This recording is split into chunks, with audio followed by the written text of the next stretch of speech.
Então, boa tarde a todos, sejam bem-vindos ao ciclo de seminários de Estatística e Ciência de Dados do Departamento de Estatística da UFPA.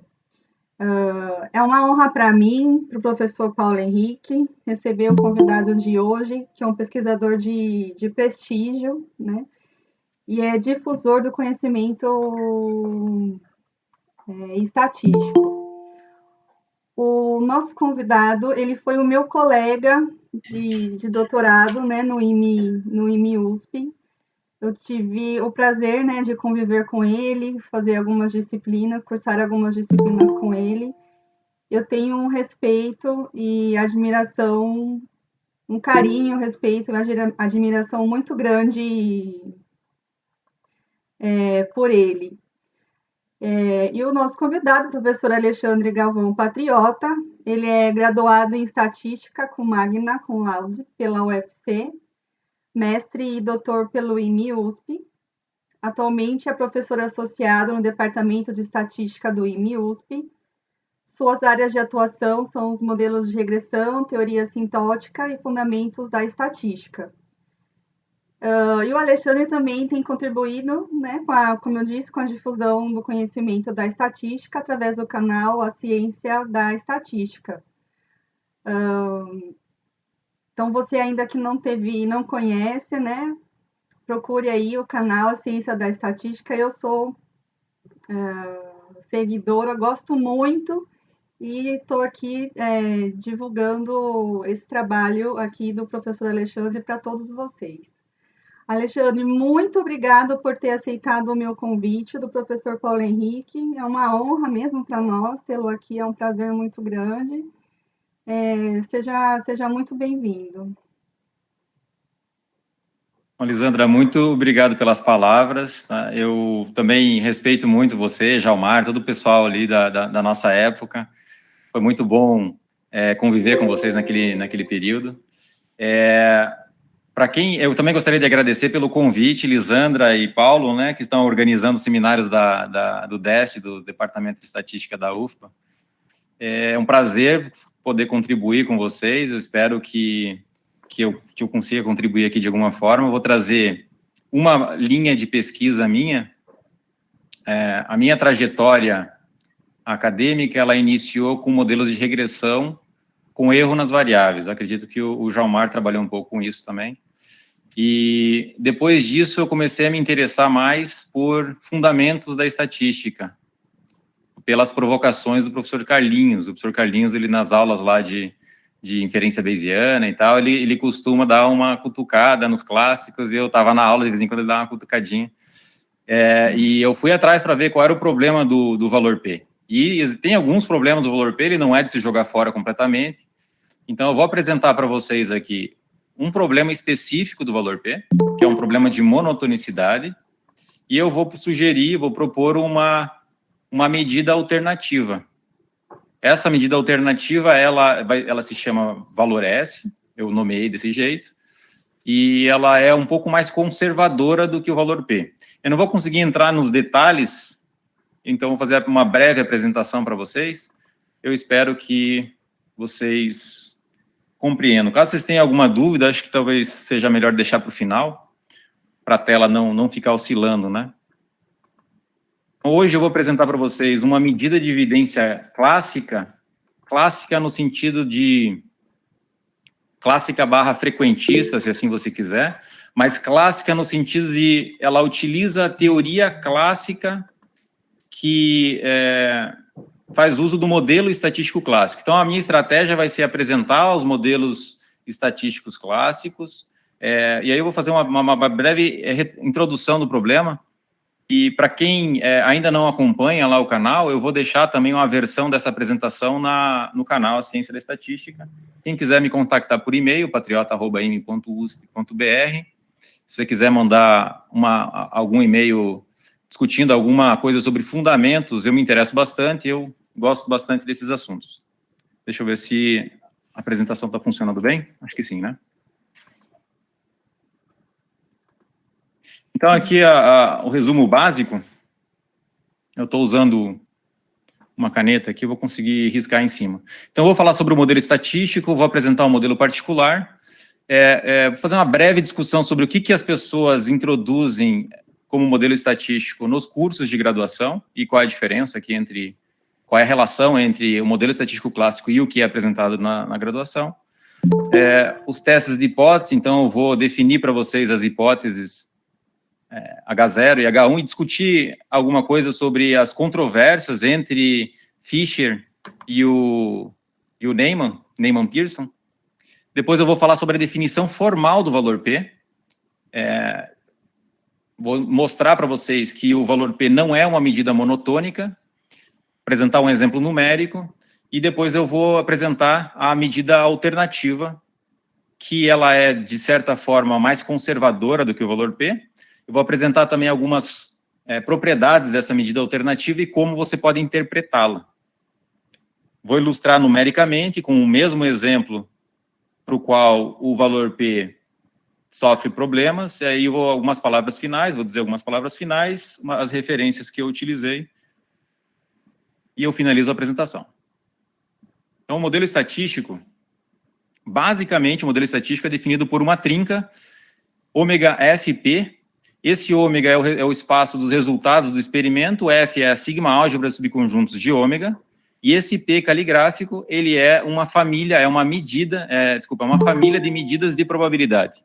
No caso do modelo de probabilidade, essa família ela tem apenas um elemento, teria apenas uma medida de probabilidade. Então, um gráfico para você, um diagrama para você tentar entender um pouco melhor o que é essa família de medidas de probabilidade, eu fiz aqui listei algumas possibilidades, P1, P2, não precisa ser enumerável, essa família pode ser não enumerável, aqui eu estou enumerando alguns casos, mas não necessariamente é enumerável.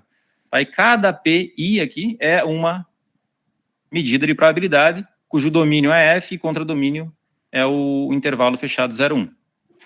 As quantidades de interesse pode ser a esperança de uma variável aleatória, pode ser uma probabilidade condicional, pode ser uma probabilidade, pode ser uma variância, pode ser um quantil, certo? As quantidades de interesse, em geral, elas dependem da sua medida de probabilidade. Tá? Esse Pzinho, ele está dentro da sua medida, da sua família de medidas de probabilidade. E sempre lembrando, pessoal, que esse Z é um vetor aleatório. O vetor aleatório não é um vetor real, ele é uma função real. Tá? É uma função real que tem alguma característica para garantir a mensurabilidade. Então, só levem sempre em conta que o vetor aleatório ele é uma função mensurável. E isso vai auxiliar a discutir a diferença entre o modelo estatístico clássico, frequentista, e o modelo estatístico bayesiano, subjetivista. Com só para você ter uma ideia de como esse modelo é genérico, eu posso fazer vários experimentos teóricos. Um dos experimentos teóricos é criar uma variável aleatória, ou um vetor aleatório, no caso aqui, com duas componentes. Eu vou criar uma componente que é observável e uma outra componente que é não observável. Então, é isso que eu vou fazer. Aquele meu vetor Z, eu vou particionar ele aqui em duas partes. Uma é um X, que ele pode ser definido como uma amostra aleatória, ou seja, ele é o vetor de observáveis, e o gama eu vou definir como um vetor de variáveis aleatórias não observável, esse vetor. Vou dar uma olhadinha para ver se está tudo ok aqui, porque ele não tá travando não a apresentação, né? Não. Tá ok. É só para ver aqui, para ver se está tudo ok. Então, aqui, com esse vetor, pessoal, aqui eu tenho essas variáveis aleatórias, eu posso utilizar as distribuições condicionais, as distribuições marginais e as distribuições conjuntas para poder descrever probabilisticamente os valores de gama, se eu quiser. Porque gama, lembrando, é um vetor de variáveis aleatórias não observáveis. Tá? O vetor é não observável, as variáveis aleatórias que compõem o vetor são não observáveis. E aí, pessoal, se você quiser, você pode pegar aquela família de medidas de probabilidade e dizer que ela só tem apenas uma medida de probabilidade, P0. E essa medida de probabilidade P0, ela pode ser construída falando que especificando uma distribuição para o seu gama, uma F0, e uma distribuição para o seu X dado gama, uma distribuição condicional, que vou dizer que é vou chamar de F1, certo? Quando você faz isso, você está agora sendo um Bayesiano, porque você tem todas as componentes aqui necessárias para definir um modelo Bayesiano. E notem que isso está dentro da estrutura do modelo clássico, certo? Dentro da estrutura do modelo clássico, você consegue, como caso particular, gerar definir um modelo Bayesiano. Perfeito? Então, o que tem que ser entendido aqui, que agora, nesse momento, o parâmetro de interesse, se você quer ser Bayesiano, é esse gama, que é uma variável aleatória. Variável aleatória é uma função mensurável que tem um espaço mensurável no qual ela está bem definida. Não dá para dizer que um número é uma variável aleatória, certo? Um número não é uma variável aleatória, um número é um número real que está bem definido na teoria de conjuntos, ele não pode ser aleatório, um número. Raiz de 2 não pode ser aleatório, o π não pode ser aleatório, o π é fixo, é constante, certo? Variável aleatória é uma função, então cada objeto, cada entidade matemática precisa estar bem definida, né? E aí que entra toda a discussão entre Bayesiano e clássico. Se você não formaliza bem as estruturas nas quais você está trabalhando, fica difícil de relacionar o que é uma coisa e o que é outra coisa. Então, você tem que definir bem o que é um vetor aleatório, você tem que definir bem o que é uma medida de probabilidade, porque quando você define, você limita. E quando você limita, você consegue entender até onde você pode aplicar aquele conceito. Você não pode sair extrapolando e aplicando aquele conceito para todas as coisas que existem, certo? Esse é um ponto da apresentação que depois, mais para frente, eu vou chamar a atenção. Então, o modelo estatístico nos cursos de graduação, ele não é apresentado segundo aquela trinca, né? Em geral, no modelo de graduação, as pessoas fazem assim, ó, sejam x1, x2 até xn, variáveis aleatórias, que podem ser independentes ou não, podem ser identicamente distribuídas ou não, mas elas têm uma função densidade de probabilidade conjunta, F indexado por θ, perfeito? Esse aqui seria um modelo, seria uma forma de enunciar um modelo estatístico. Essa F, ela pode descrever a dependência entre as variáveis aleatórias, ela pode descrever a independência e assim por diante. Esse enunciado, que descreve o modelo estatístico lá na graduação, ele tem uma relação com a trinca. Ele pode ser escrito como uma trinca. Essa F de θ aqui, nada mais é do que uma derivada de Radon-Nikodym dessa P de θ em relação a uma medida sigma finita. Tá? Então, é importante, eu acho, né, uma coisa importante, começar a relacionar esse enunciado que é dado na graduação com o que, de fato, ali significa na teoria. Porque os alunos, pelo menos, eles começam a entender que existe algo a mais e que existe, de fato, uma relação com a teoria de probabilidade. Né? Eu senti essa dificuldade, e eu sinto que muitos alunos, inclusive de mestrado e doutorado, eles têm essa dificuldade de conexão entre estatística e probabilidade. Parece que existe um abismo entre essas duas coisas, mas não há abismo nenhum. A estatística, ela é uma generalização da probabilidade. Em vez de eu ter a trinca ômega F, P, e P sendo uma medida de probabilidade, eu substituo a P por um P caligráfico, que agora é uma família de medidas de probabilidade. Portanto, eu estou no modelo meta-probabilístico, né, e não no modelo de probabilidade. Ver se eu tenho mais alguma coisa para falar aqui. O que é interessante aqui, é que eu não defini, mas eu vou falar aqui para vocês. Quando eu consigo escrever desse jeito, um modelo estatístico é um modelo estatístico paramétrico, desde que o nosso θ ele esteja contido no RK, e o K é o número natural. Tá? Se você não conseguir escrever desse jeito, se não existir um espaço θ euclidiano com esse K nos naturais, então o seu modelo estatístico é não paramétrico, perfeito? Então, em geral, os cursos trabalham com um modelo estatístico paramétrico, mas existem outras formas de modelos não paramétricos. Aí você pode colocar, por exemplo, quando você está tentando explicar o Y por outras covariáveis, aí você pode ter uma G que liga o Y com as outras covariáveis, e essa G pode ser não paramétrica. Tá? Então, essa é uma outra forma também de definir modelo não paramétrico. Então, aqui, pessoal, agora eu vou falar um pouquinho sobre, tentando ir mais rápido nos assuntos, eu preciso chegar no que interessa, que é na definição do valor P. Os testes de hipótese, quando você escreve o modelo, quando você formaliza o modelo estatístico segundo aquela trinca, então, os testes de hipótese, eles podem ser pensados em uma forma, em um procedimento para tentar reduzir a sua família P, essa família P, que é a original do seu modelo, em uma subfamília P0. E aqui a questão é, será que a subfamília P0 de probabilidades consegue explicar tão bem os fenômenos aleatórios como a família original P? Seria uma pergunta a ser resolvida, e essa pergunta, no fundo, é a sua H0. A H0, ela se refere à sua família de medidas de probabilidade. Na versão paramétrica, seria reduzir o espaço paramétrico original do modelo θ a um subconjunto θ0. Perfeito? E esse θ0, inclusive, pode ter apenas um componente lá dentro. Essa família P0 caligráfico, ela pode também, inclusive, ter apenas uma medida lá dentro. Então, como que seria a formalização da hipótese nula nessa roupagem? Se a hipótese nula H0, ela significa pelo menos uma medida em P caligráfico 0, descreve probabilisticamente os dados experimentais.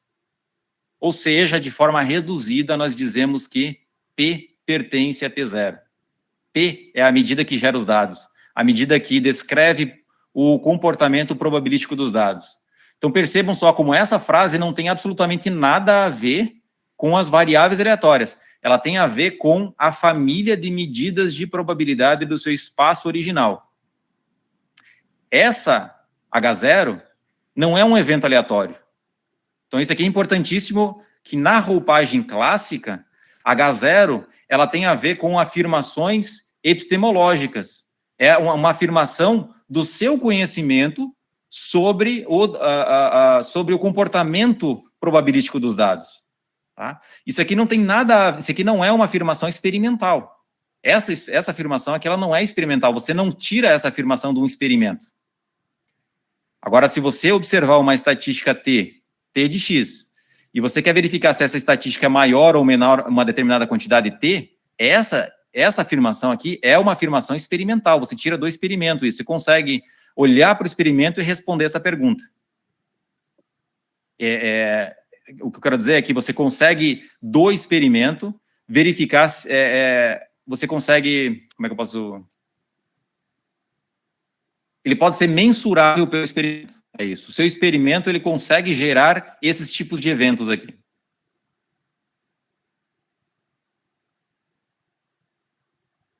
Enquanto que a afirmação que está em H0 não é experimental, você não consegue ela do experimento, porque ela é epistemológica, ela tem a ver com o seu conhecimento. Então, em termos do vetor de parâmetros, o H0 ele pode ser escrito dessa forma, como é vista também nos cursos de graduação, nos cursos de mestrado e doutorado, certo? Em que a sua subfamília P0, ela lista todas as medidas de probabilidade que estão indexadas por θ, que estão em θ0. Tá? Então, eu quero que vocês tenham isso em mente. H0 significa pelo menos uma medida em P caligráfico 0, descreve probabilisticamente os dados experimentais. Se pelo menos uma tiver, então H0 é boa, você entende? Não? Se pelo menos uma dessas medidas que estão aqui dentro for adequada, então eu não posso rejeitar H0. Então, que isso fique claro, porque a definição do valor P vai fazer pleno sentido. Tá? Essa H0, ela foi não definida desse jeito pelo Fisher, mas ela foi escrita desse jeito aqui por Fisher, e ele só definiu H0, não tinha hipótese alternativa na época do Fisher.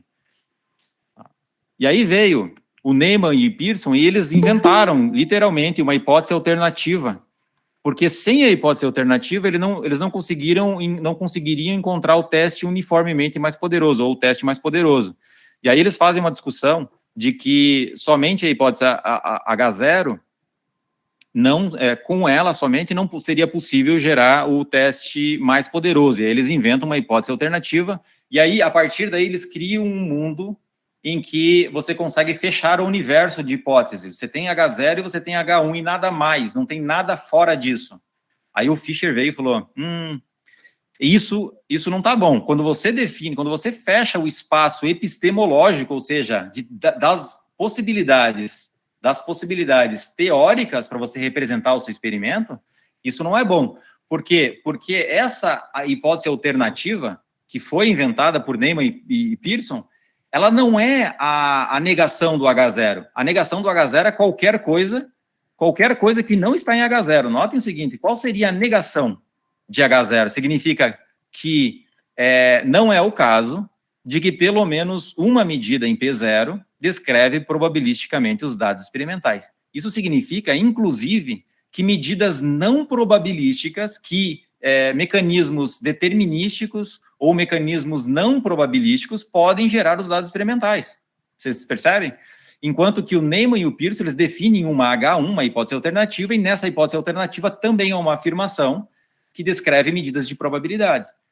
Então, o Fischer, ele criticou e ele disse que uma hipótese alternativa, H1, só faria sentido no caso em que temos certeza absoluta de que o P, a família de medidas de probabilidade, inclui a medida que gera os dados. Mas a gente sabe que na prática isso não é verdade. Na prática, o seu modelo estatístico pode estar equivocado. Não é à toa que um estatístico clássico, depois de fazer uma análise, ele vai fazer análise de resíduo, envelope simulado, vai verificar, vai fazer pequenas perturbações no seu modelo, perturbações locais, para verificar se provoca mudanças nas estimativas, se provoca mudanças de conclusão, porque se mudar, significa que o seu modelo é sensível a pequenas perturbações e, provavelmente, a sua medida que gera os dados não está em P caligráfico.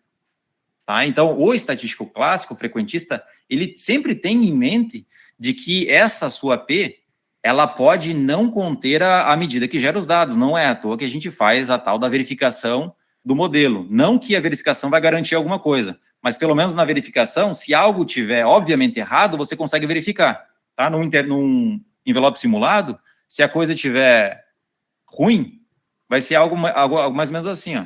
Você tem lá o seu ruído, e aí você vai fazer um envelope simulado, e imagine que seu envelope simulado faça isso aqui. Ó. As bandas de confiança do seu envelope simulado façam isso aqui.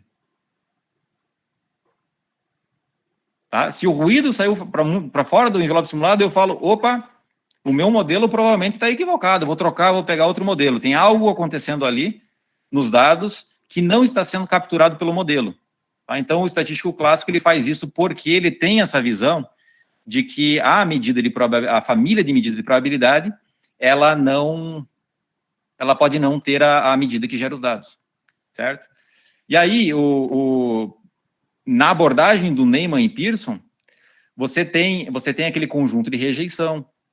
Na abordagem do Fischer, você não tem aquele conjunto de rejeição e conjunto de aceitação. No artigo do Neyman e Pearson, isso é interessante, vocês leiam o artigo no Neyman e Pearson, original de 1933, eles usam a palavra aceitar a hipótese, ou rejeitar a hipótese significaria aceitar H1. Eles usam os termos aceitar lá, e o Fischer, ele critica esse termo, e aí depois o Neyman e o Pearson, eles respondem o Fischer dizendo que é verdade, o que a gente quis dizer, na verdade, não era aceitar, era não rejeitar.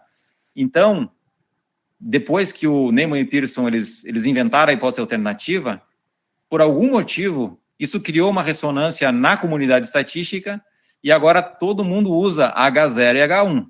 Todo mundo usa, né? Sempre que você vai definir um teste de hipótese, você coloca lá H0 e, junto com H0, você coloca H1. E se ninguém colocar H1, você critica ainda, não é verdade? Como professor de estatística, eu imagino que muitos de vocês devem fazer isso. Então, tem essas duas abordagens, eu queria só chamar atenção para isso, e depois tem mais uma última observação que eu vou fazer nesse slide. Na abordagem do Neyman e Pearson, se você assume que que a medida está em P, então você consegue dividir em H0 e H1, e aí você pode decidir entre H0 e H1. Ok, então você tem uma teoria da decisão. Tá? E não é à toa que os bayesianos gostam bastante do Neyman Pearson. Se eles falam assim, se existe alguma coisa interessante na estatística clássica, não é o valor P do Fisher, e sim a teoria de Neyman Pearson, porque lá você pode interpretar as coisas como uma teoria de decisão, e porque os bayesianos gostam da teoria de decisão. No caso dos bayesianos, eles também têm certeza. Por que eles têm certeza que a medida está lá dentro? Porque eles colocam probabilidade 1 para esse cara aqui. Eles colocam na medida de priori, a priori que eles dão, é probabilidade 1 para o θ ocorrer, ou seja, probabilidade 1 para essa família de medidas de probabilidade acontecer. Tá? Então, é interessante entrar nos fundamentos para você ver quais são as suposições, as premissas que estão subjacentes a certas afirmações. Tá? Então, nem sempre nem sempre a afirmação que um teórico faz corresponde com o que é de fato, ou com o que ocorre na teoria, certo? Enfim, para o Fisher, ele diz apenas assim, ó, só podemos rejeitar ou não rejeitar H0. Tanto é que nas conclusões, você pode ver que agora há uma mistura, e é justamente sobre isso que eu vou falar no último tópico aqui. Hoje em dia, a gente faz uma mistura entre a abordagem de Fisher e do Neyman Pearson. Eu sempre fiquei confuso com isso, né? Até ler o paper e entender que existia, de fato, uma controvérsia que parece que ainda não foi sanada, parece que as pessoas esqueceram e decidiram não discutir mais sobre isso, que é a seguinte, essa do Fisher e a do Neyman. Podemos fechar ou não podemos fechar o espaço de possibilidades epistemológicas, certo? O Fisher diz que não, o Neyman e Pearson diz que sim. Então, hoje em dia, a gente não discute mais isso.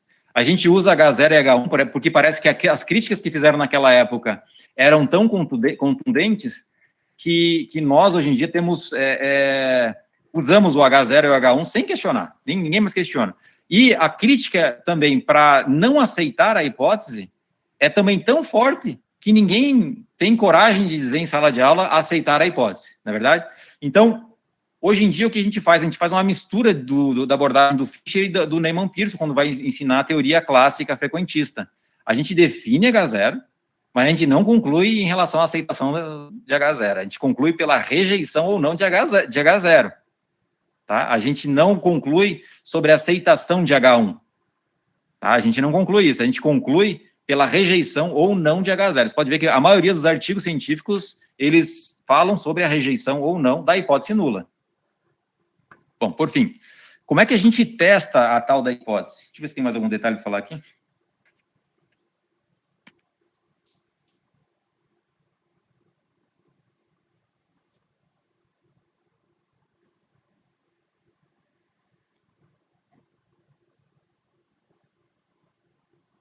Tá? Acho que é isso. É uma confusão na hora de ensinar, né? Porque você não sabe, não tem uma coerência única ali, né? Você fica sempre pensando, eu defini H1, o que eu faço com isso agora? Se você for usar o valor P. Ninguém usa a H1 na hora da conclusão. A gente usa H0, tá? Então, a confusão vem daí, dessa discussão entre Fisher, Neyman Pearson. Eu recomendo fortemente vocês leiam. O Fisher ele é muito contundente na resposta, na crítica, e ele até fala algo assim nesse tom. É o que eu me lembro quando eu li o artigo. É isso que dá, não nessas palavras, mas é nesse tom. É isso que dá quando matemáticos entram na ciência para tentar resolver um problema. Eles fecham o universo e acham que está tudo lá dentro, e aí lá dentro desse universo você pode trabalhar. Mas na ciência, você não consegue fechar esse universo. Essa é uma questão importante de filosófica, né, fundamental para teste de hipótese. Mas eu não vou agora me estender nisso, eu vou falar sobre a definição formal do valor P.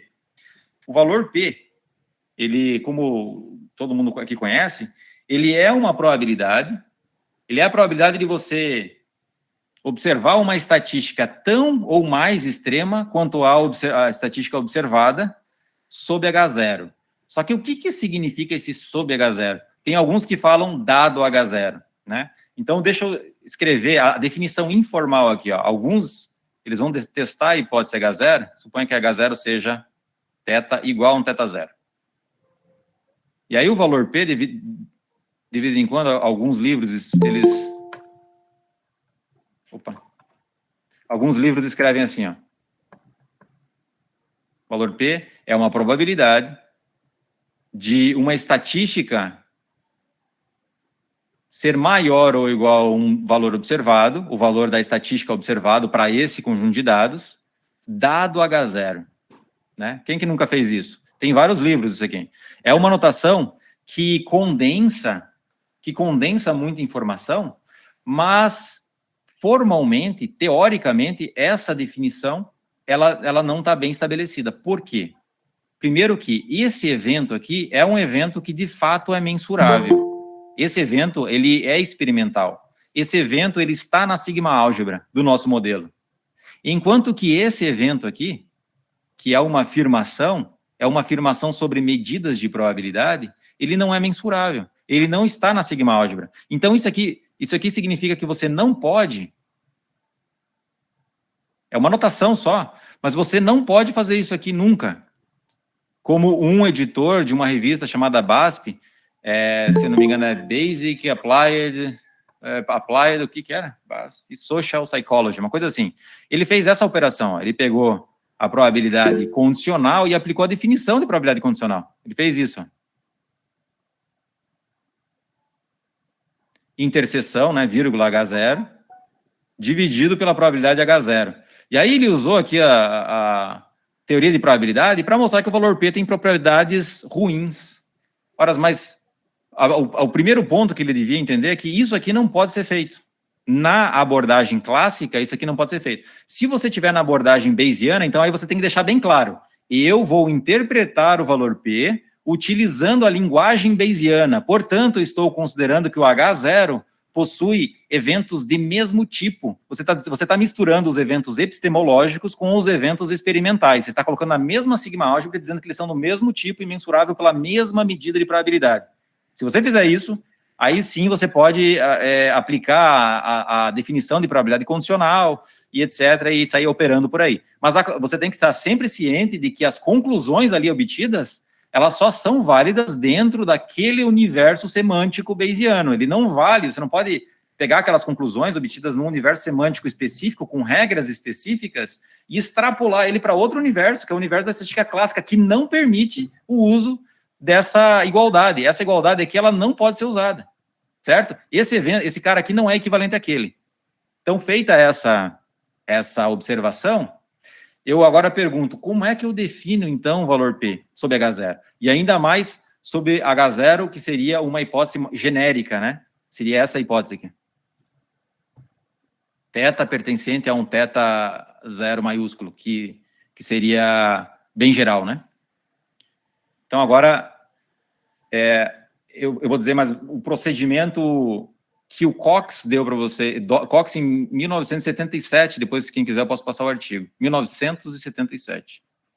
Ele publicou um artigo falando sobre o valor P e os problemas dos testes de hipótese, e lá ele diz um procedimento para você definir o valor P. E aí ele diz o seguinte, ó, primeira coisa que você tem que fazer é criar uma estatística. Então, você vai ter a sua hipótese H0, ela é definida a priori, né, no seu experimento, a primeira coisa que você faz é você define lá a sua H0, a hipótese que você quer testar. Tem muita gente que faz o inverso, primeiro calcula o tamanho amostral, aí depois vai para o experimento, tira os dados, aí vem para o estatística e fala o que eu posso fazer com isso. Aí a hipótese vem depois. Mas, em geral, se o experimento é bem feito, a estatística, a hipótese H0, ela é definida antes do experimento até. Então, aí você tem mais ou menos uma forma de fazer o experimento para testar a hipótese H0 e, com isso, ter uma estatística para essa hipótese nula específica. Então, ele diz o seguinte, primeiro você define uma estatística T que depende, obviamente, da sua H0. E aqui eu estou indexando por H0 para deixar isso explícito, ele não indexa por H0. Deixa eu só tomar um golinho de café. E essa estatística, ela tem que ter uma determinada característica. Ela tem que ser tal que quanto maior for a discrepância entre H0 e os dados observados, maior deve ser o seu valor. Então, imagina uma estatística que quanto maior a discrepância entre H0 e X, e o seu vetor de valores observados, maior tem que ser o seu valor. Tem uma estatística que faz isso? Tem. a estatística ela pode ser menos 2 log da razão de verossimilhanças. Você pode pegar isso. Você pode pegar também a estatística de Wald, ela faz isso. Então, tem várias estatísticas específicas que os alunos estudam num curso de graduação ou de pós-graduação, que implicitamente eles resolvem esse problema do Cox. Então, uma vez que você tem a estatística, você vai construir o valor P. E o valor P, ele é dado para... Se você tem um teta zero que é diferente do vazio, porque se ele for igual ao vazio, não faz sentido testar a hipótese, então você vai definir o seu valor P, e aí eu tenho até uma interpretação para essa quantidade. O sup aqui, você pense no sup como máximo, tá? Então, notem o seguinte aqui, ó. O que esse aqui está dizendo? Ele está dizendo o seguinte: no melhor cenário, sob a hipótese H0, certo?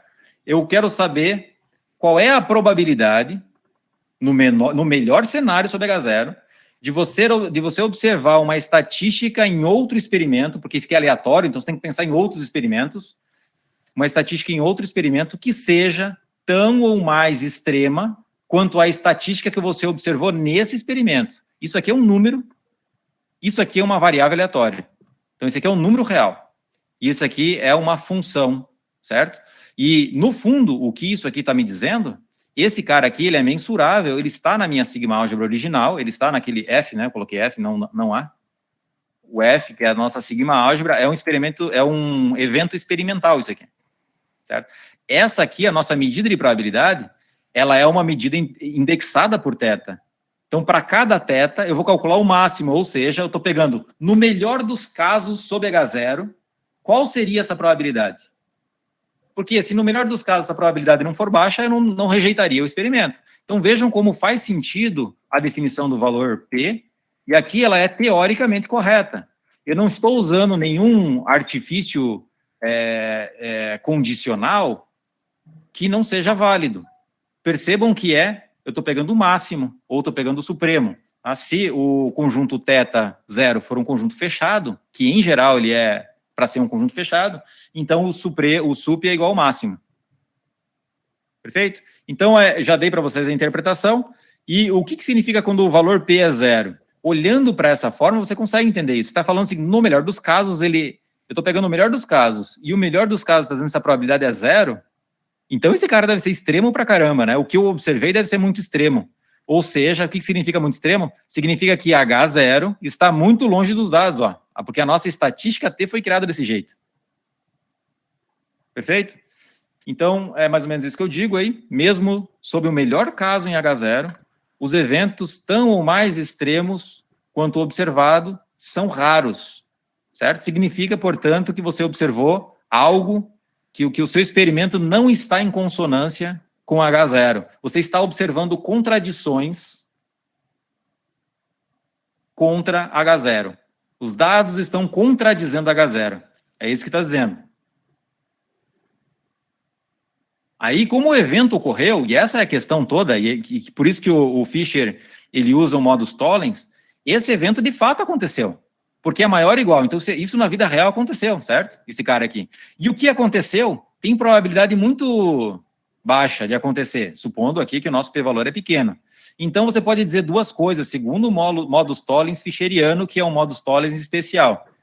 Ele diz o seguinte: ou a hipótese nula é falsa, ou um evento raro aconteceu. Tá? Então, o valor P, eu critico o valor P apenas se você quiser usá-lo como para testar uma hipótese que você não está testando. Se você for usar o valor P nesse caso, aí o valor P não é bom. Tá? Mas ele é interessante, ele tem uma propriedade interessante, que ele tenta mensurar uma certa contradição entre os dados e a hipótese nula. É isso que ele tenta fazer. Quanto menor, mais contradição. Quanto maior, não significa que você está corroborando a H0. Você está simplesmente dizendo que não há evidências para rejeitar H0. Por quê? Porque a sua estatística T, ela pode não ter poder suficiente, ela pode não ser sensível, para não falar a palavra poder, ela pode não ser sensível a certas diferenças entre a sua amostra e a H0. Então, imagina, você tem a T de H, ela pode ser construída de várias formas. Você pode pegar uma forma que não consegue capturar a diferença crucial que vai fazer você rejeitar a hipótese. Perfeito? Então, quando alguém não rejeita uma hipótese, não significa nada, tá? Por isso que, nessa pandemia, teve várias pessoas que, por exemplo, um experimento possível mostrou que um determinado medicamento não tem efeito contra ele, mas apenas não significa que o medicamento não funciona, apenas significa que a estatística utilizada, ela não consegue capturar as sensibilidades, alguma sensibilidade possível que poderia haver, certo? Então, mas quando você rejeita, significa que você, de fato, observou uma sensibilidade. Então, aqui, agora eu vou falar um pouquinho sobre o valor P. O valor P não é uma medida monotônica. O que eu quero dizer com isso? Então, considere agora duas hipóteses nulas, tá? H0 e H0'.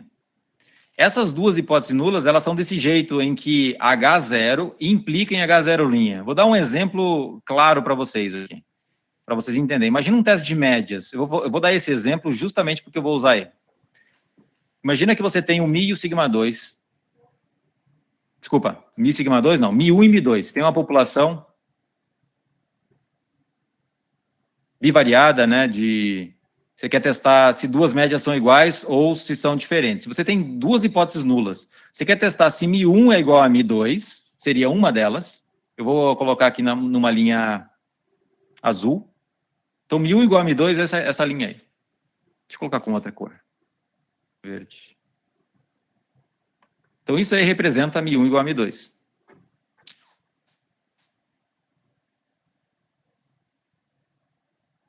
Então, essa seria a minha hipótese H0', tá? Mi1 igual a Mi2.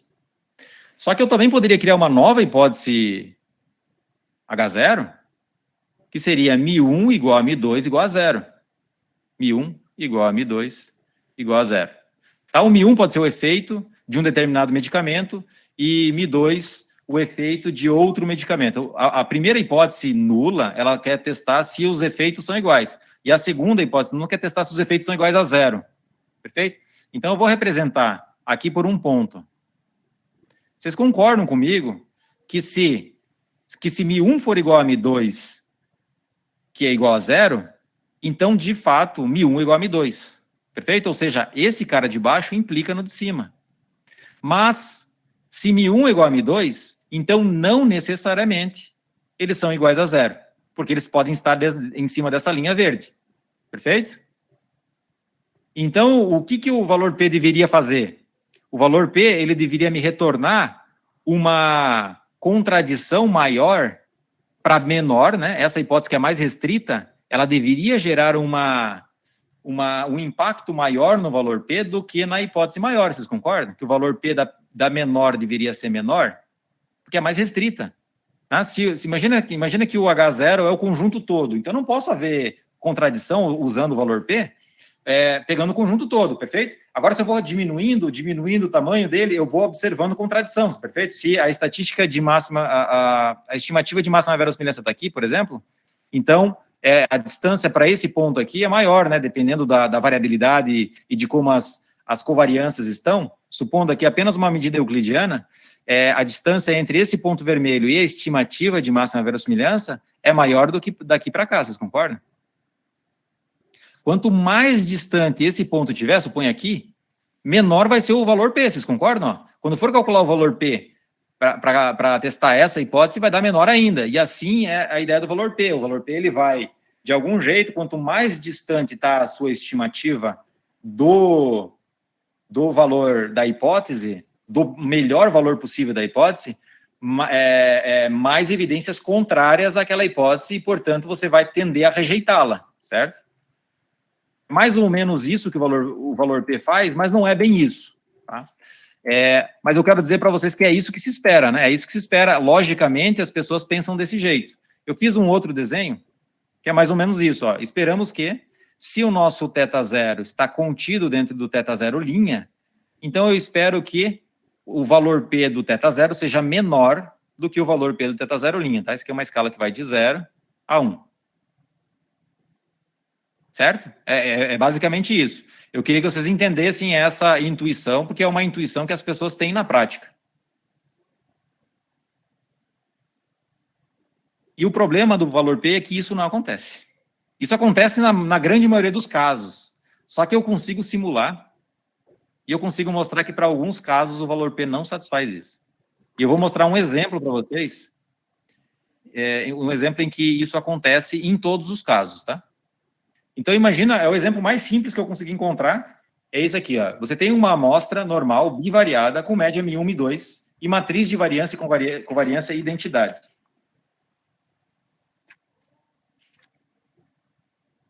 Não tem nada para falar aqui, tá ok. E aí,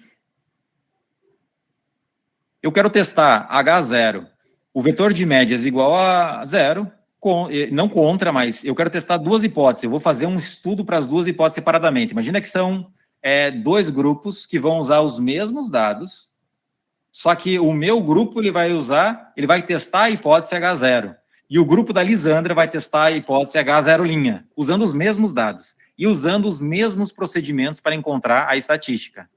Perfeito? Vocês esperam que o meu valor P, para essa hipótese aqui, seja menor do que o valor P da Lisandra, obtido pela Lisandra. Então, uma observação que eu já discuti no último slide é H0 implica H0', ou seja, se H0 é verdadeira, então H0' necessariamente é verdadeira, porque se M1 e M2 são ambos iguais a 0, em particular eles são iguais, concorda? Agora, se eles são iguais, não necessariamente eles são iguais a 0.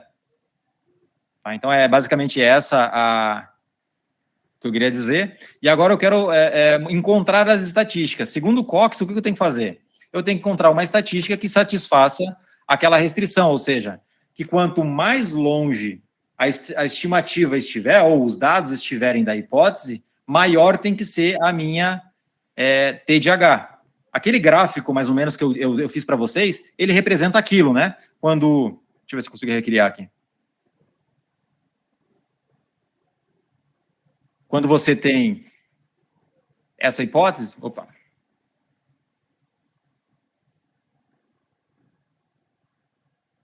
M1 igual a M2, essa estatística, ela está fazendo para o zero, né? Então, deixa eu colocar o pontinho zero aqui. Ela está dizendo o seguinte, ó, quanto mais longe estiver a estimativa de máxima verossimilhança, esse x barra aqui é um x barra vetor, né? x1, x2. Se a estimativa de máxima verossimilhança estiver aqui, quando eu vou calcular aquela estatística, essa estatística T aqui, quanto mais distante, maior vai ser esse valor, né? Eu fiz aqui esse desenho aqui, ele não representa muito bem, mas imagina que ele está aqui. Agora, se eu pegar uma estimativa aqui, mais longe ainda, esse T vai ser maior ainda, perfeito ou não? Então, vamos dar uma olhada aqui. Sob a H0', ou seja, quando Mi1 é igual a Mi2, a estatística da razão de verossimilhança, aquele menos 2 log da estatística da razão de verossimilhança, se torna essa quantidade. E aí, quando você vai fazer uma transformação de variável, para o primeiro caso, você percebe que a distribuição da primeira é uma aqui quadrado com 2 graus de liberdade, enquanto que a distribuição para a segunda é uma aqui quadrado com 1 grau de liberdade. Então, notem o seguinte, é o mesmo procedimento para encontrar a estatística. Mas, quando você muda a hipótese nula, você muda a distribuição. Ou seja, a estatística sob H0, a estatística induz métricas diferentes. Então, só aqui você já tem que levantar a orelha e pensar. É claro que não necessariamente ele vai respeitar alguma coisa, porque as métricas utilizadas são diferentes. Tá? Essa métrica aqui é uma aqui quadrado com 2 graus de liberdade, essa aqui é uma aqui quadrado com 1 grau de liberdade. Elas, em algum momento, elas têm comportamentos diferentes e você pode explorar esse comportamento diferente para encontrar contradições. Tá? E foi isso que eu fiz para tentar encontrar.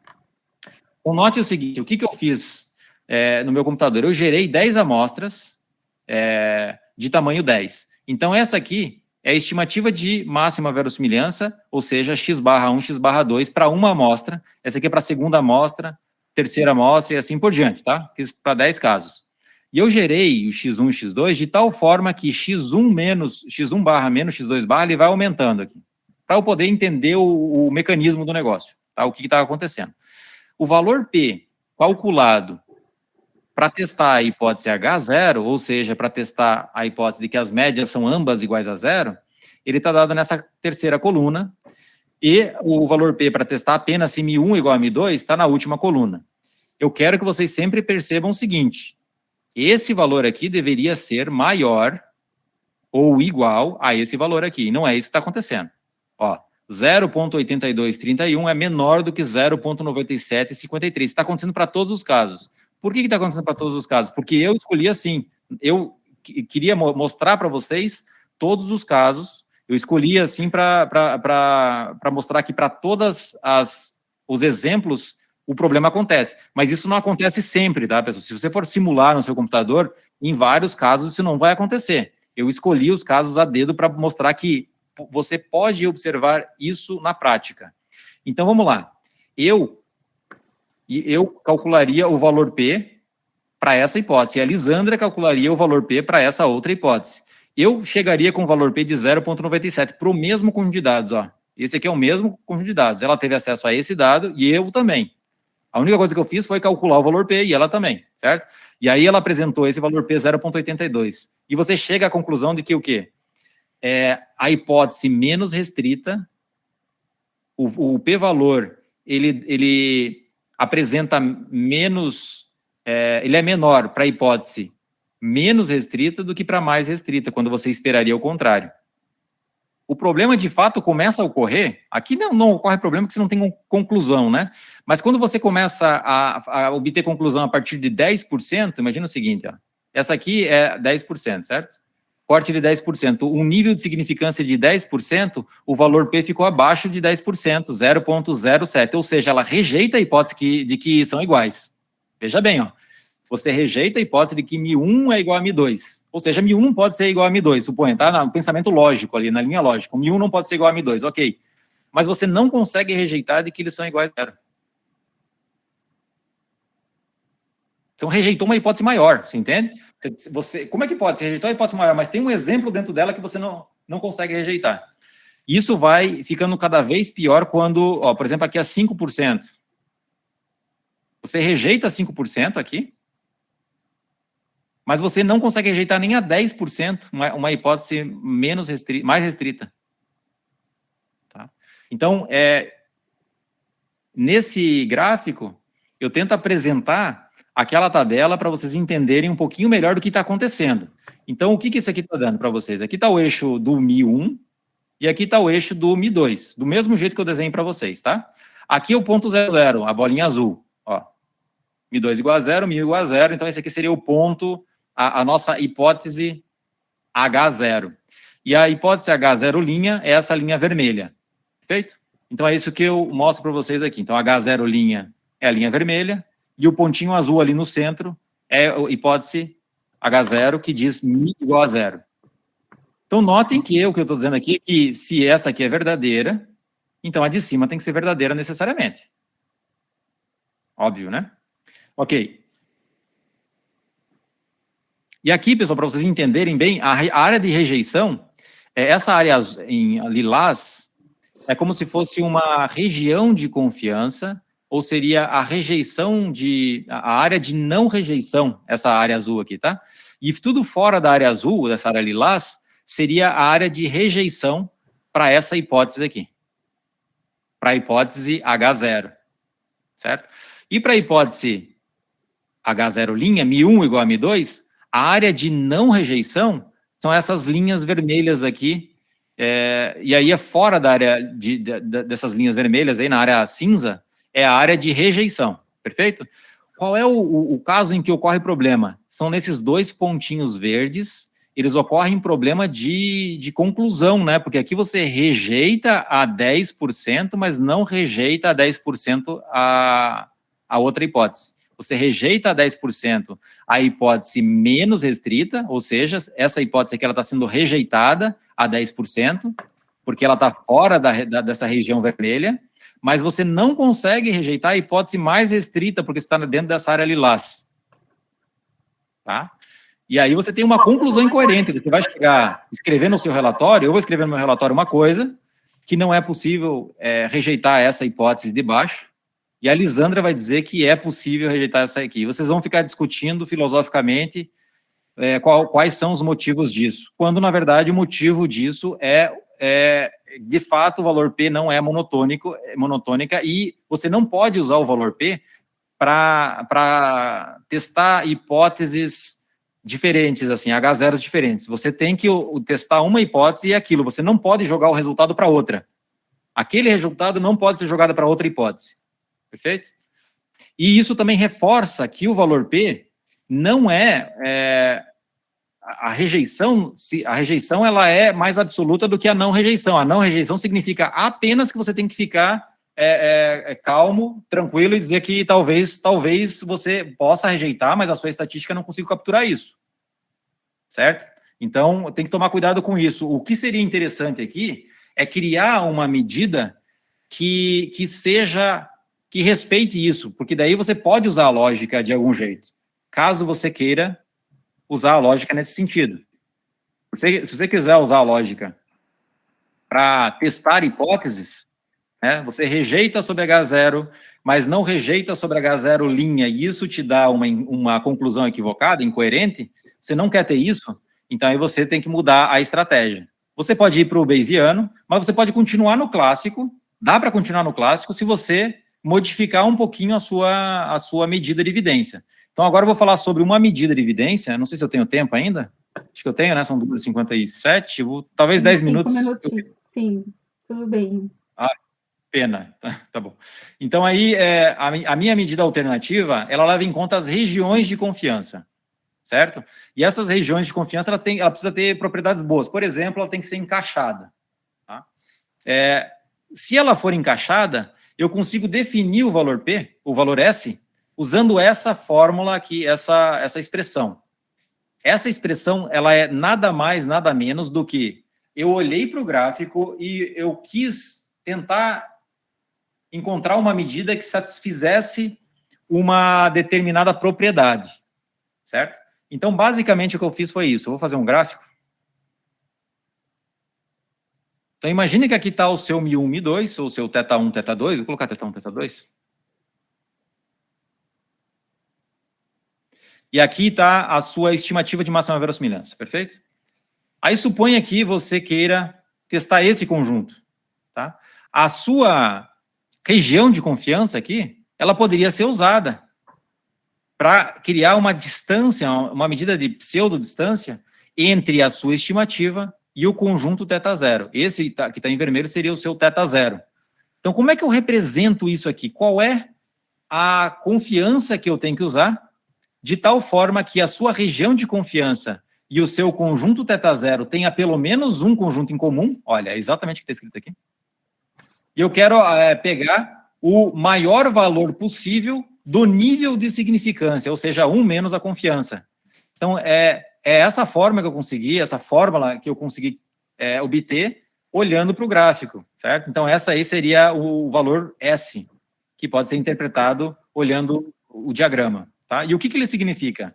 O S, o valor S, ele é o maior nível de significância, tá? Porque 1 menos o S seria o menor coeficiente de confiança, para o qual o conjunto de confiança, ou seja, o conjunto, a região de confiança, e o conjunto θ0, o fechamento de θ0, esses dois conjuntos tenham ao menos um ponto em comum. Perfeito? É essa a interpretação que você pode ter. Essa aqui seria a ilustração gráfica que eu fiz ali para você. Então, o valor S para testar θ1 seria, eu teria que gerar uma região de confiança até encostar no θ1. Se eu quero encontrar o valor S para testar o θ2, eu tenho que aumentar um pouco a região de confiança, que é isso que está fazendo aqui. Aumentar a confiança significa diminuir o nível de significância. Ou seja, quanto mais distante tiver o θ da estimativa dessa estimativa de máxima verossimilhança, maior precisa ser a região, maior precisa ser a confiança, e, portanto, menor vai ser o nível de significância. Menor vai ser o S-valor, nesse caso. Perfeito? Então, quanto menor o S-valor, mais distante está a sua hipótese, o seu θ0 associado à hipótese que você quer testar. Então, aí tem algumas interpretações, né? Valores próximos de 1 indicam que existe pelo menos um elemento em H0 perto do centro da nossa região. Então, a nossa região de confiança, se ela for bem pequenininha, o valor S vai tender a 1, certo? Porque o nível de a confiança zero, ela significa... Se eu quero fazer um intervalo de confiança com confiança zero, eu pego a estimativa pontual. A estimativa pontual, ela é exatamente um intervalo de confiança com confiança zero. E com confiança de 100%, eu tenho que pegar o espaço todo, perfeito? Então, nesse meio termo é que está o valor S. E quando o S-valor é muito próximo de zero, isso indica que todos os elementos que estão em θ0 estão longe do centro da nossa região de confiança. Tá? Então, tem algumas propriedades, o S-valor do vazio é 0, o S-valor do θ é 1. Sempre que o θ1 está contido no θ2, eu garanto para vocês que o valor S aplicado no θ1 é sempre menor ou igual ao valor S aplicado no θ2. Isso não acontece com o valor P. E aí você tem essa regra de que para quaisquer θ1 e θ2 subconjuntos de θ, o S-valor da união é o máximo entre esses valores. E isso aqui, pessoal, isso significa que o valor S não é uma medida de probabilidade, é uma medida de possibilidade. E aqui eu já começo a pensar que o valor S ele é uma medida mais conservadora do que o valor P. Perfeito? E aí tem mais algumas propriedades. Eu vou usar o mesmo exemplo, tá? Para ilustrar o valor S. Para criar a região de confiança, eu preciso dessa estatística que ela tem uma distribuição de Q². Aí eu consigo criar a minha região de confiança e eu vou usar essa região de confiança para construir o valor S. Aqui, essa é uma Q², a distribuição acumulada de uma Q² com 2 graus de liberdade, porque a nossa estatística, que não é bem a estatística, né? Ela é uma quantidade pivotal, a distribuição não depende do parâmetro que eu quero testar. No caso, tem uma distribuição Q² com 2 graus de liberdade. Então, aqui seria uma forma para você calcular o valor S, que não preciso falar, mas aqui é a mesma tabela, tá? Só para vocês terem uma ideia de comparação. Esse aqui são os dados anteriores, as duas colunas. O valor S coincide com o valor P na hipótese mais restrita. O valor P e o valor S são iguais, portanto, não muda absolutamente nada. O que muda? Muda para você testar a hipótese menos restrita. O valor S ele dá valores completamente diferentes do valor P. Valores maiores, ó. Esse valor é maior do que aquele. E esse valor também está em consonância com o esperado. É maior do que o valor S calculado na hipótese mais restrita. Então, vejam como, usando o valor S, você não tem nenhuma incoerência, nenhuma contradição de conclusão. Você sempre que você vai ter que rejeitar primeiro a mais restrita, depois você vai rejeitar a menos restrita. Olha que interessante.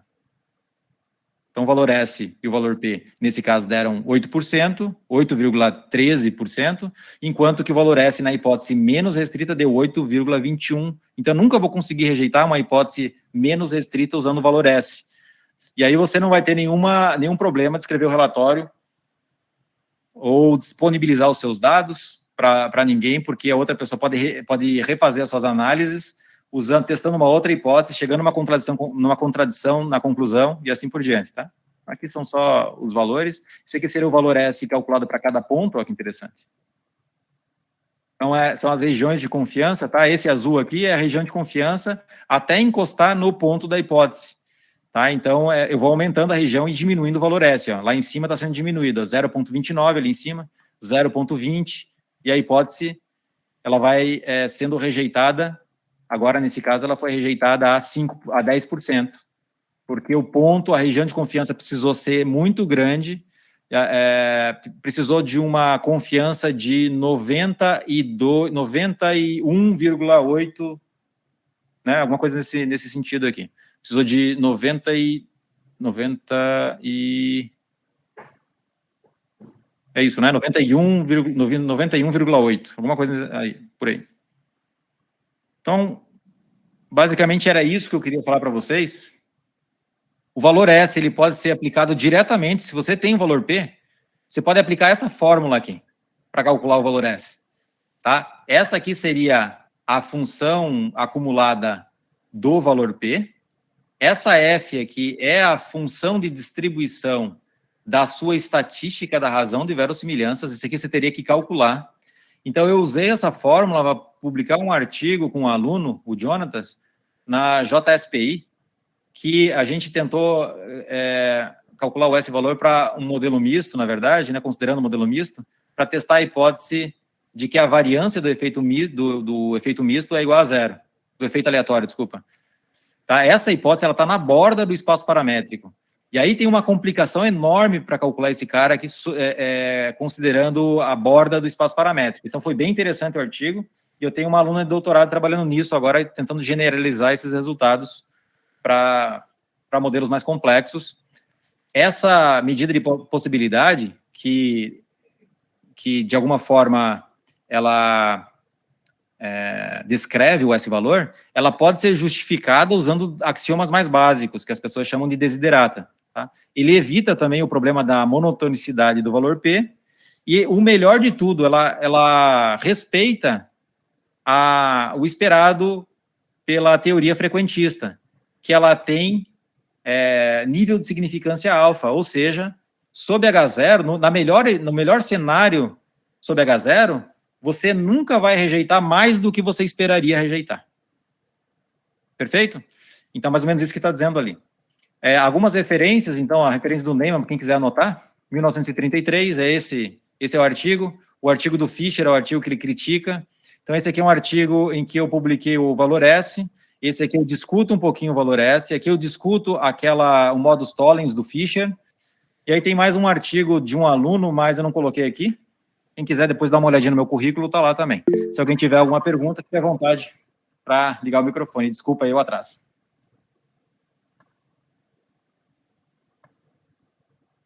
Lisandra, você está me escutando? Ótimo. Eu vou abrir para perguntas, aí depois eu parabenizo. Mas eu vou falar já que eu quero parabenizar o Alexandre inicialmente pela palestra, pelos resultados, né, pela contribuição nessa área que sempre traz muitas dúvidas, reflexões aí para nós, uma grande contribuição. Parabéns assim pelo trabalho que está sendo desenvolvido. Eu acompanhei aqui no chat que teve algumas perguntas.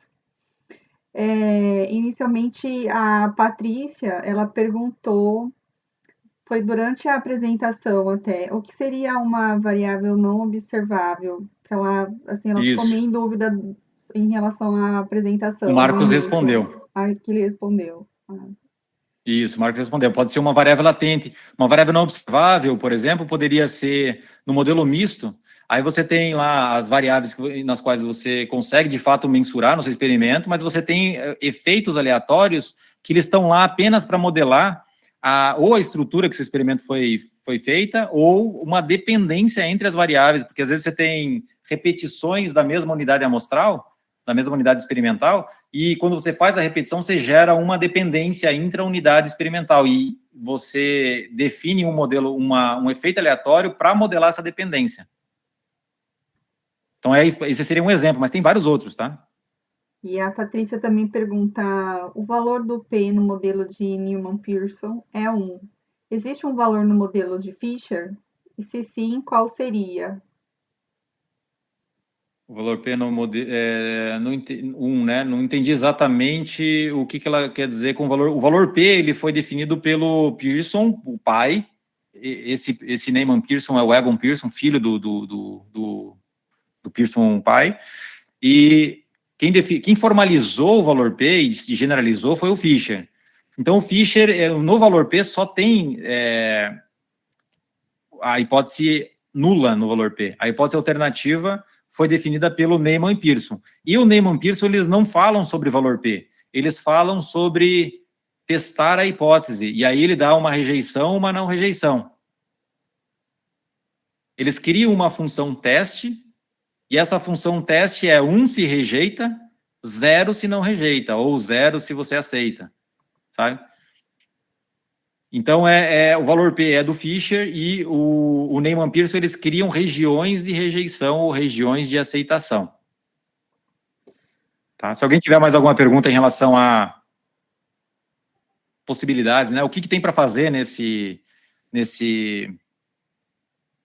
nessa área? Então, tem muita coisa para fazer aqui. Por exemplo, tem formas de tentar encontrar um ponto limite para rejeitar ou não rejeitar uma hipótese usando o S-valor.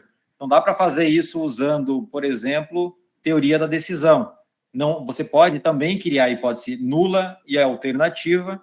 Nesse mundo fechado, nesse universo fechado, você consegue agora se basear, tentar encontrar um limitante, um threshold, né, a partir do qual, se o S-valor for abaixo, estiver abaixo, você rejeita, se não estiver abaixo, você não rejeita. Aqui, eu posso usar simplesmente o mesmo alfa utilizado para o valor P. Se eu quero rejeitar 5%, então esse 5% ele vai ter a mesma interpretação do valor P.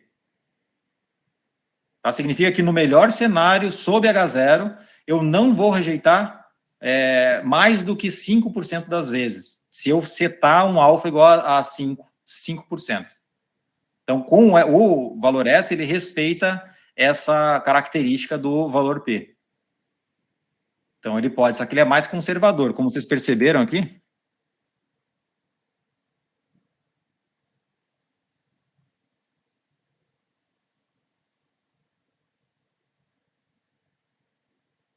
Vocês perceberam naquela tabela de dados que foi a aplicação para o S-valor?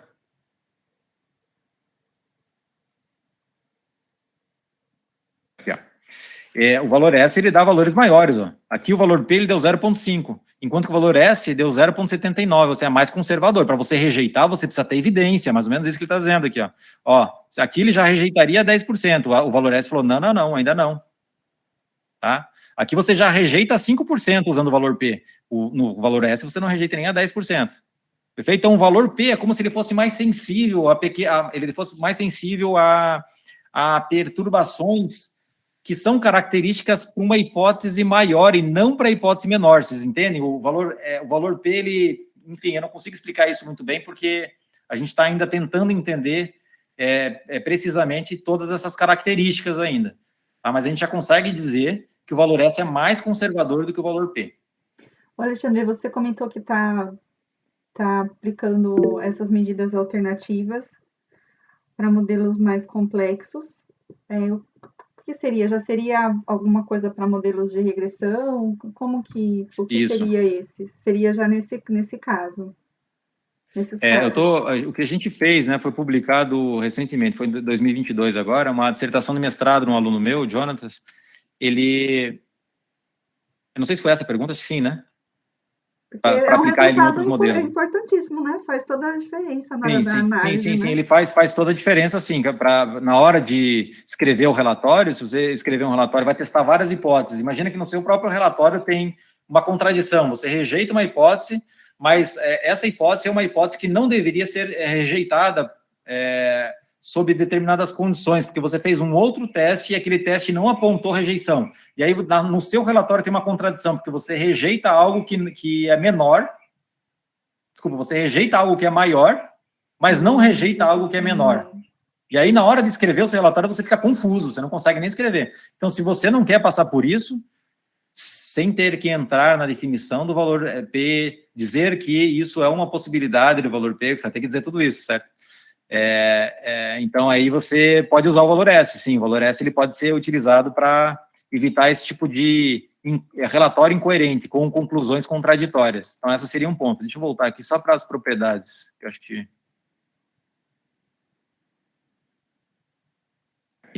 Tá?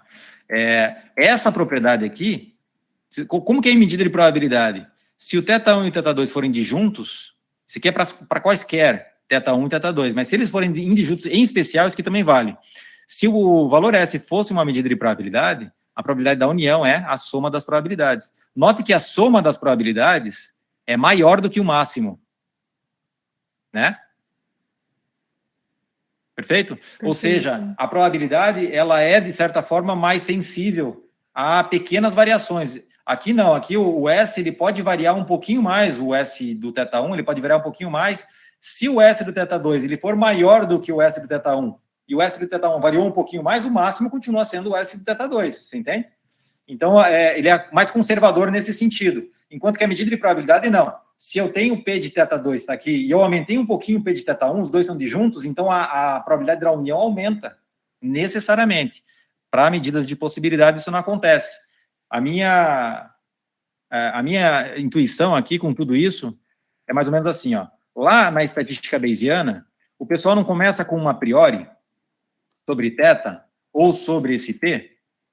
Lá eles começam com um a priori sobre esse cara aqui, e aí eles têm como resultado final uma posteriori, certo? Eu vou dar uma interpretação para vocês aqui do modelo estatístico clássico. Você, como estatística frequentista ou clássica, você não dá uma distribuição de probabilidade para esses caras, você dá uma distribuição de possibilidade. Você diz que eles são possíveis, a possibilidade 1 de todas as medidas aqui modelarem os seus dados. Não dá preferência para nenhuma delas. A única coisa que você está dizendo é que elas são todas plenamente possíveis. E aí, quando você calcula o S-valor, ele vai te dar de novo um ranqueamento desses caras, dizendo quais que permanecem possíveis ainda, e quais que os dados estão contradizendo. E aí você cria uma medida de possibilidade a posteriori. Vocês entendem? Muito interessante. O Altair ele escreveu alguma coisa ali. O grande ponto para mim está na questão de que o H0 e a estatística de interesse T, por exemplo, tem naturezas diferentes, exatamente. Ou seja, não pertencem à mesma sigma-ordem. Então, esse é o ponto mais importante para mim também, porque se você for notar, o H0, ele não é algo experimental, né? Você não produz ele de experimento. O H0, ele é produzido na sua mente. Ele é algo do seu intelecto, ele está no seu universo semântico. Ele não está ele não pode ser obtido pelo experimento. Essa é a questão. Mas aí, quando você é bayesiano, você traz as duas coisas e modela usando a mesma medida de probabilidade.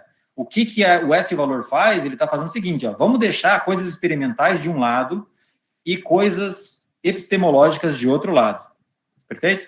E aí, eu não vou usar a mesma medida para transitar entre esses dois universos. Cada universo no seu sem se misturar.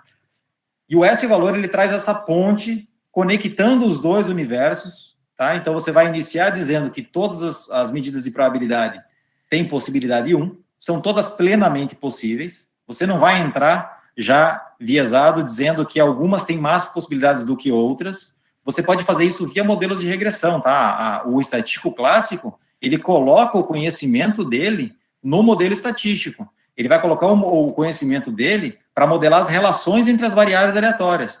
Ele pode colocar variável latente, se ele quiser. Ele pode fazer o que ele quiser no modelo dele. Você entende? A questão de que o bayesiano pode trazer o conhecimento e o clássico não. Isso é uma falácia. É óbvio que o clássico pode trazer conhecimento. Via modelo de regressão, se eu sei que homens influenciam mais, eu coloco uma covariável chamada sexo lá, certo? E aí eu estimo esse efeito.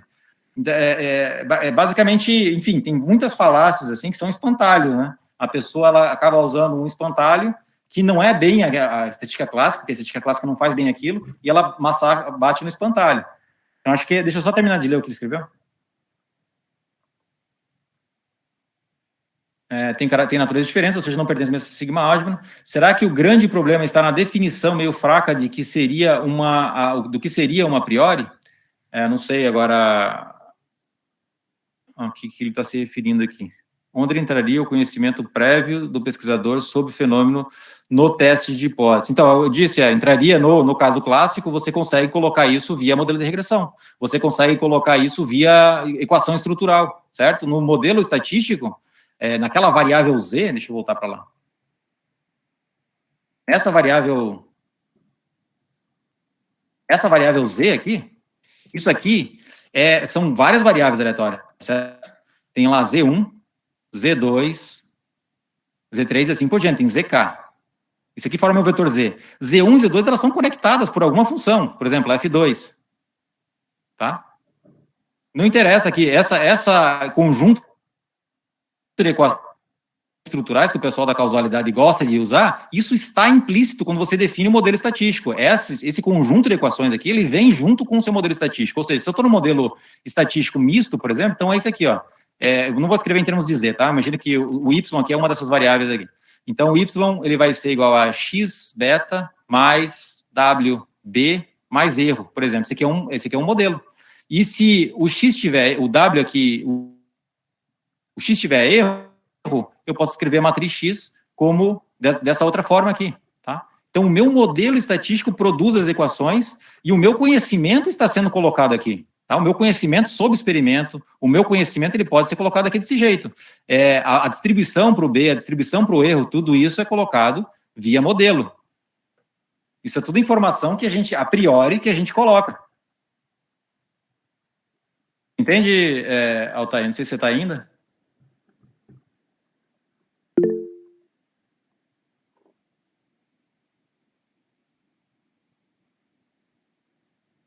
É verdade. É uma questão difícil aí, que os modelos estruturais o uso, né, do modelo estrutural é um caminho, eu concordo. Então, acho que é isso, pessoal. Se tiverem mais alguma pergunta, se vocês quiserem depois discutir isso pessoalmente, pode marcar até um seminário mais informal, assim, para que todo mundo consiga falar, não sei. Eu fiz um seminário na UFPR que foi bem interessante, assim, numa salinha, num quadro, e aí eu falava um pouquinho, e cada item, eu fui do básico, assim, né, do modelo de probabilidade, para dizer onde tem determinados probleminhas que eu vejo, e que as pessoas, elas interpretam diferente. Por exemplo, eu li o livro como é o nome dele? Do Clayton, né? Eu emprestei o livro do Clayton pro Anatoly agora. E lá tem vários detalhezinhos que induz o leitor a pensar que o uso do teorema de Bayes é exclusivamente uma aplicação da inferência bayesiana. Parece que é isso. Ora, não é bem isso, né? E aí você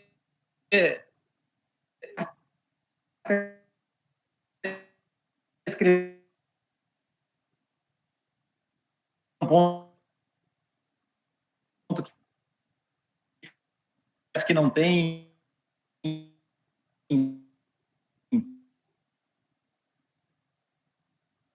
é, é, é uma sensação de que a probabilidade condicional e o teorema de Bayes são exclusivamente ferramentas bayesianas, quando não é essa a verdade. Nós temos um exemplo bem simples, quer ver?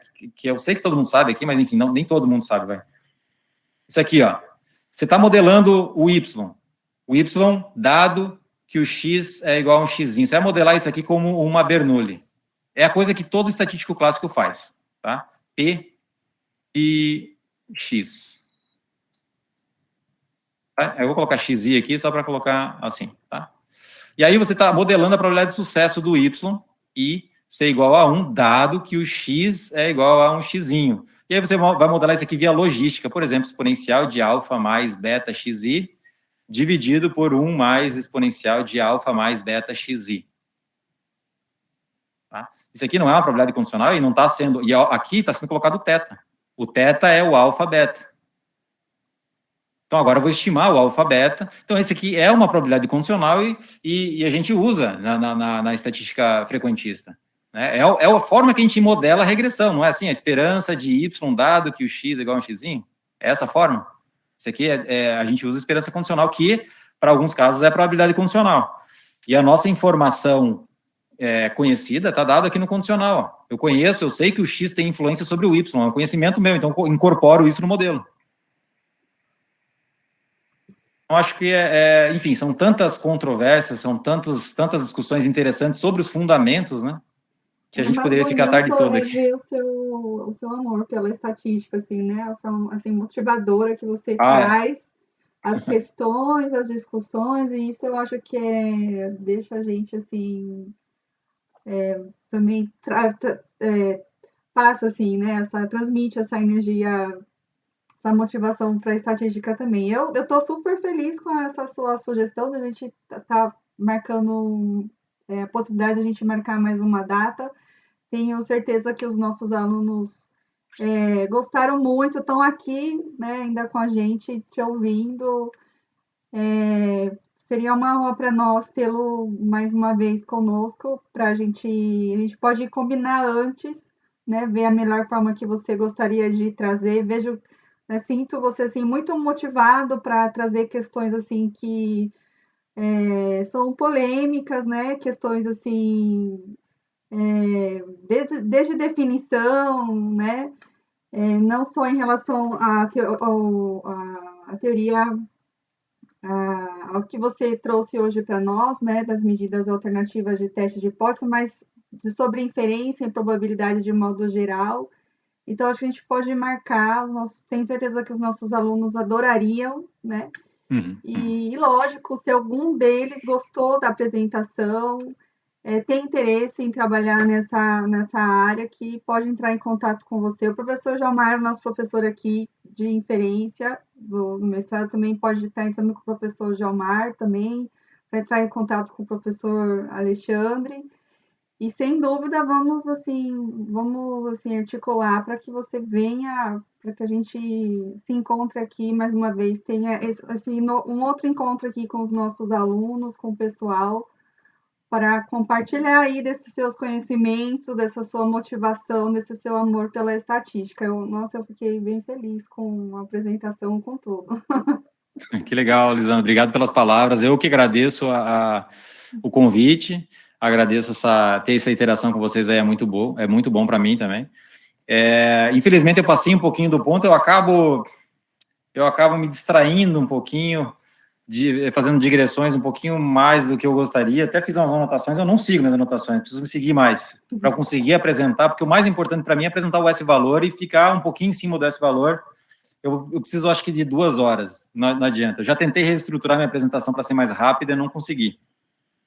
Mas, assim, pessoal, de maneira geral, assim, como eu vejo, né, tem várias formas. Eu vou finalizar a minha participação, que eu sei que já estou pegando muito tempo de vocês, mas eu sei que tem várias formas de justificar a priori da inferência bayesiana. Eu conheço o teorema do Richard Cox, que diz que toda incerteza precisa ser modelada por meio de uma medida de probabilidade. Tá? Eu posso dar um seminário sobre isso, dizendo que isso não é verdade. Tipo, tem uma suposição no meio da prova dele, que ele não explicita a suposição, mas ele usa no meio da prova.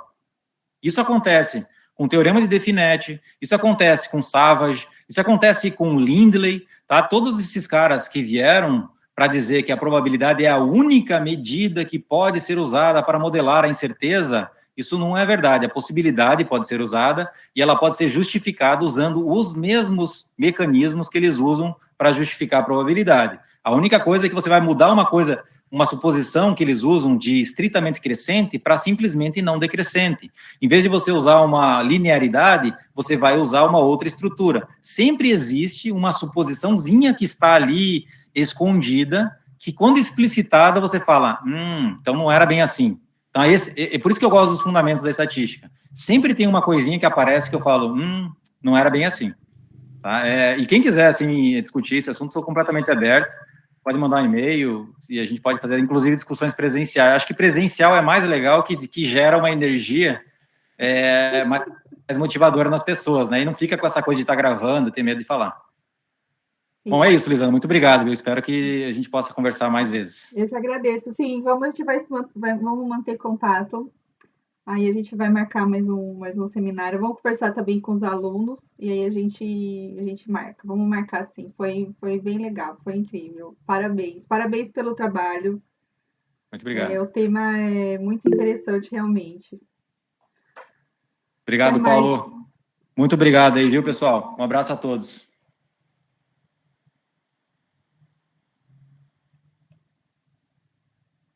Viu, Lisandra? Eu não sei exatamente. Você quer conversar mais alguma coisa? Podemos conversar, Eu tô disponível, para o falar a pessoal tá verdade, viu? saindo, eu tô tranquila. É que, na verdade, não sei se as pessoas têm aí alguma coisa. Eu preciso preparar minha aula para amanhã, mas se você quiser ainda conversar com alguma coisa aí, se alguém quiser conversar depois da gravação, também pode ficar à vontade. Eu fico mais uns 5 minutinhos, assim, tranquilo. Ah, Deixa eu só eu finalizar a minha achei o gravação aqui. resultado assim inovador mesmo, né? Porque é um resultado que a gente está tentando aplicar em modelar, modelos de regressão também, né? Eu não vi qual é o tal trabalho que você É, usou com o seu aluno, mas dá para testar qualquer hipótese, no caso. Você está testando uma hipótese, você quer testar o os beta, né? betas, Qualquer uma regressão, você pode testar o beta, você pode testar o sigma. O que foi interessante no trabalho dele é que ele estava querendo testar se a variância do efeito aleatório é igual a zero. E aí você está na borda do espaço paramétrico. E, obrigado, Paulo. Um abraço. Viu? Está na borda do espaço paramétrico. Na borda do espaço paramétrico, você não consegue usar os resultados assintóticos, né? Porque você não consegue expandir, sabe? Você está lá na borda do espaço paramétrico, você não consegue vir para a direita e para a esquerda, só pode vir para um lado. E aí você tem que usar um tipo específico de expansão, tem que usar cone tangente. É uma coisa bem interessante, assim, e uma teoria completamente diferente. A gente não está acostumado com isso. E ele fez isso no mestrado, achei bem legal. você falou que você fez um seminário lá na UFPE e foi Na mais UFPR, interação na Universidade do Federal do Paraná. Paraná. Que eu fui para participar de uma banca, e aí lá eles me chamaram para dar um seminário, discutir essas controvérsias da estatística, que lá eles gostam bastante disso também. E aí a gente teve várias discussões, foi bem legal. Foi bem legal. Viu, Lisana? Muito obrigado aí pelo convite. E se você quiser chamar de volta, eu posso falar sobre outro assunto aí. Tem modelos de regressão também que eu trabalho. Tá bom. A gente mantém então o contato. E aí eu também vou ver com os alunos se eles têm, se eles gostariam de um outro palestra num outro tópico ou sobre os fundamentos da estatística também. Achei que foi a discussão que você traz é sempre assim, é coisa que até para nós que é da área, Sim, sim, é verdade. a Mas gente é verdade assim, é mesmo. É como se a difícil gente de. resgata, né? Tivesse resgatando assim, eu me vi no, um pouco É, nas minhas aulas de inferência, a me gente vejo acaba esquecendo resgatando um isso, pouco né? assim essa parte, essa É, área, essa parte do conhecimento. Então eu acho que eu gosto muito, eu tenho certeza que os alunos também gostam. é interessante mesmo. É legal para saber isso, para conseguir diferenciar bem a estatística bayesiana, tentar explicar, porque muita gente quer saber, quer entender as diferenças, mas aí não quer também se aprofundar na teoria que tem por trás, que é pesada. Você tem que saber a teoria da medida e não sei o que. Tem várias coisas assim que acabam sendo bem, que acabam distanciando o aluno dessa parte mais teórica, porque você precisa da teoria da medida. A teoria da medida tem derivada de Harmonic-Odin, tem várias coisas lá que são complicadíssimas, né? Mas enfim, Lisandra, obrigado. Manda um abraço para o Jorge Almar e boa aula para vocês aí. Tá bom, Alexandre, obrigada, adorei. A gente se vai se falando. Vamos marcar Tchau, Fê. sim. Tchau, tchau. Tchau, tchau. Tchau, Lisandra. Um abraço. Tchau, tchau.